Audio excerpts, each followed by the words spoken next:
চান্দিনায় খেলাফত মজলিসের শীর্ষ নেতাদের সৌহার্দ্যপূর্ণ মিলন মেলা। আনিসুর রহমান আনাস, চান্দিনা প্রতিনিধির ভিডিও চিত্রে বিস্তারিত। কুমিল্লা ৭ আসনে খেলাফত মজলিসের দেয়ালঘড়ি মার্কা মনোনীত প্রার্থী মাওলানা সুলাইমান খানের কন্যার বিবাহ অনুষ্ঠানে এক অনন্য মিলন মেলায় পরিণত হয়েছে।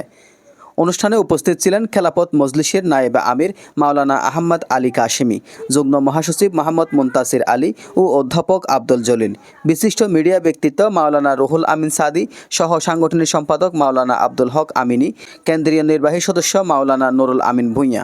এছাড়াও উপস্থিত ছিলেন বাংলাদেশ ইসলামী ছাত্র মজলিসের কেন্দ্রীয় সভাপতি মোহাম্মদ রায়হান আলী, শ্রমিক মজলিসের অফিস ও প্রচার সম্পাদক মোহাম্মদ সানোয়ার হোসেন সহ খেলাফত মজলিস, যুব মজলিস ও ছাত্র মজলিসের কুমিল্লা, উত্তর, দক্ষিণ ও মহানগরের নেতৃবৃন্দ।